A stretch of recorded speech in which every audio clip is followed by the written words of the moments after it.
Thank you, sir. Thank you. Good evening. You know, I have been speaking at events now for 31 years, 9 months, and 7 days, and I've gone around the world doing so, and this is my first time to be here, and how cool is this place? I mean, I think if you've not seen it, I hear that you are in for a remarkable treat tonight. I'm not going to spend a lot of time talking because I don't want to slow down what's coming after me, but I do want to share with you, especially for the young people here, I want to just very briefly tell you a quick story. And the story goes about a 7-year-old little boy who grew up in a Christian home and was a product of a Christian family. This family knew about God, went to church every time the doors were open, but they didn't really have a deep, genuine, intimate relationship with Jesus, but they were good people. And on a Saturday morning, this 7-year-old little boy had at his home a pastor come because this 7-year-old little boy's parents felt like it was time. This little boy was saying he had questions about Jesus. So they invited this pastor to come home, and this pastor came on this Saturday afternoon, and he led this 7-year-old kid in a prayer, and the little boy prayed the prayer and became a Christian. And after that moment happened, he ran outside. His best friend named Chris Frank was waiting for him. They were going to play football in the front yard, and this little 7-year-old said to Chris, "Hey, Chris, are you a Christian?" And Chris said, "Am I a what?" And it embarrassed the 7-year-old, and the 7-year-old never mentioned Jesus to anybody for many, many years. He kept growing and got into high school, and when he was 15 years old, this young man now who was very, kind of bashful and shy, but very athletic, played tennis, taught golf, and played quarterback on the football team. On a Wednesday afternoon, his best friend, one of his best friends, picked him up from high school, drove him to their home, and in a few minutes, this 15-year-old little boy had no idea what was getting ready to happen, and he was sexually abused. And he made a decision: I'll never tell anybody what happened to me. At 17 years old, the little boy has now become a young man. He's now a junior in high school, and he fails PE because he wasn't going to change clothes. And all the time, he never told anybody what happened to him, and he buried the pain. And then at 21 years old, this now man was having a real issue in life, and his life wasn't turning out right. Even though he was very successful in business, very successful in relationships, on the inside, he was broken.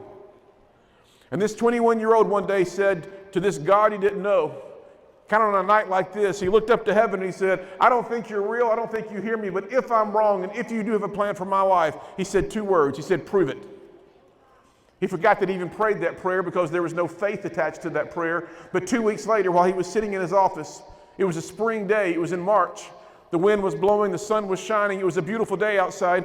He walks into his office, says hello to Sharon, their receptionist, walked down the hall, turns right into his office, sits down, was dialing a phone, and behind him, off to his left, he heard an audible voice that had so much power and so much authority. He swung around in his chair to see who was in his office, but he saw no one, but he clearly had just heard 2 words that would change the rest of his life. The 2 words were, "Call Mom."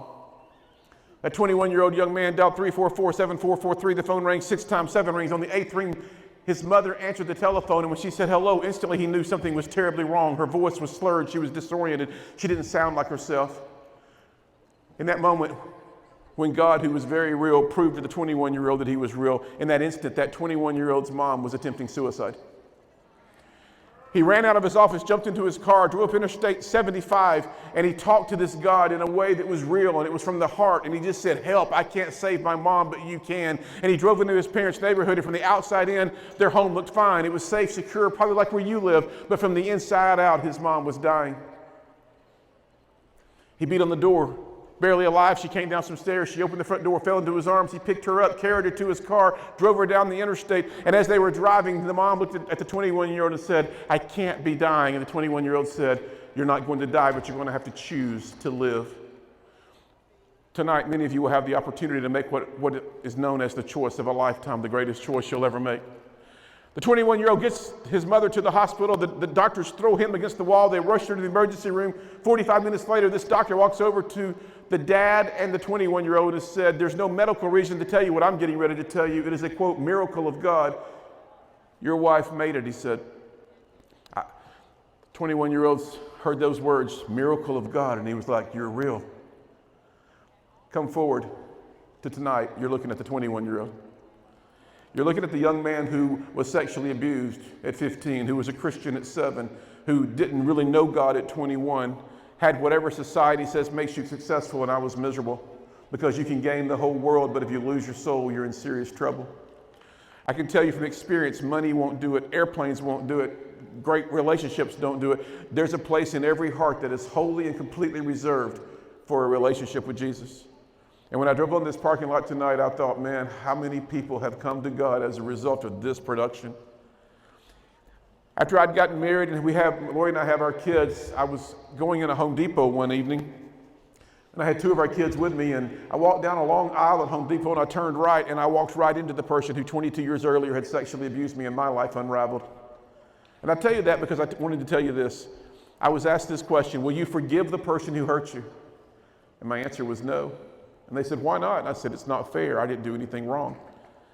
And they said, was the cross fair, Dino? Why'd you have to go there? It took me about 3 days. But I went back and I said, you know what? I'm going to choose to forgive this person. And you know what I've learned? This is what I share with teenagers all over the world. When we forgive someone who has hurt us, we get free. Our heart gets free. And it's a reality check for a lot of people, because here's what I share with young people, and tonight I share with you. If you and I do not deal with our emotions will deal with us. They don't just magically get fixed. God is a God of emotion, right? I mean, he got angry. Jesus got angry, cleared the temple, but he didn't sin. Jesus had compassion. He healed the sick. He wept when he heard that Lazarus had died. Emotions are great if we know how to deal with them. You're looking at someone, ladies and gentlemen, who schools you've seen on television, I've spoken at, schools have had school shootings. I walked into a school one day, I was invited to be there, where a young man had walked in, he had five guns and 1,200 bullets in his book bag. In 11 seconds, he had hit 3 young ladies and they were dead. 5 other students were shot and wounded. And the principal said to me, Dean, will you come speak to our school, to our students, and do one thing, give us hope? And I said, I'll be there. And he said, Dean, you can say anything you want to say in this school. I said, no, if I say what I want to say, you and I both are going to get in trouble, because you know what I'm going to say. He said, we won't get in trouble today because we just buried 3 students. You know, it's interesting, in Russia where I spoke there, their students are having revival. In 1968, 69, somewhere in there, when prayer was taken out of school in the early 60s, the biggest challenge in that time was students running in the hall, chewing bubble gum, being late to class. Come forward to today, it's gang violence, school shootings, and rape. What happened? You take God out of a God-centered society, you have a God-less society. That gives the enemy great pleasure to come in and then do John 10:10, to steal, kill, and destroy. But thankfully that verse continues on with, he came to give life and life more abundantly. I spoke at that school that day, and I did what God instructed me to do. And ladies and gentlemen, all I can tell you is God showed up, like I believe he's going to show up here tonight. And a young lady rolled up to me in a wheelchair. She said, thank you for what you did not say. For a speaker, that's an interesting comment to get. I said, I don't know you, do I? She says, well, I was one of the students who was shot. And that young lady began to talk to me. I asked her, what's your dream? What do you want to do with your life? It's kind of what I would ask you tonight. What has God called you to do? Because you see, you do have a purpose. There is a purpose for your life. You were created on purpose, with purpose, and for purpose. And God has a plan for your life. And he's not hiding it from you, but he may be hiding it for you. And that's where the search begins. That's where the journey begins. That young lady said to me, Dean, I want to walk again. I said, let's pray. People all over the world prayed for that young lady. Her principal called me a month later and said, Missy's in LA, and she's doing physical therapy. She said, her legs are getting stronger. I got a phone call 2 months later. They said, Missy walked across stage on graduation, and she since walked in a marathon, and I wanted to know why. And yes, people prayed, and yes, God answered prayer. Her part in that was she chose to forgive the guy. She forgave the person who shot her. And that was the message that the Lord put on my heart for you tonight. As you watch this production and you encounter the life of Jesus from the beginning to the very end of tonight, my prayer for you is that for those of you who know not yet have that relationship with Jesus, that you'll take advantage of that, what I call choice of a lifetime. And for those of you who maybe are walking through life and you've got some anger, you've got some issues that you're upset with people about, maybe, just maybe, it's the night you let go and say, okay, I choose to forgive. Because you know what? This is what I share with teenagers all over the place. Wouldn't you hate to miss heaven by 30 seconds? What if tonight was the night he came back? I'll close with this. Our families in America are in trouble. And we need to see some serious change. Timmy's a little 7-year-old boy, and he loves to throw the curveball. His dad taught him how to do it. He was late in the summer, and he kept throwing the curveball, and his mom and dad went to work one morning, and he went outside that afternoon to just practice throwing the ball. His mom and dad got home. They were very busy. They were tired. They walked in. Timmy said, Dad, come on. It's going to be dark soon. Let me show you how to throw the curveball. And his dad said, after dinner. Timmy ate his dinner fast, and they were cleaning up dishes, and his dad said, Timmy, I got some more work to do. He said, no, Dad, it's going to be dark. Come on, I got to show you. I can throw the curveball now. And his dad noticed on his newspaper there was a map of the world. He looked at his wife and smiled, and he cut the map of the world up in about 25 pieces. He says, Timmy, put the map of the world together, and then I'll go outside with you. His dad smiled and sat down with his wife. They were talking. It wasn't 3 minutes. Here comes Timmy. He's running across to the dining room. I did it.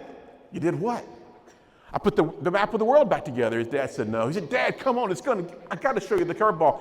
They walked over to the kitchen table, and there's the map of the world, and it's perfectly put back together.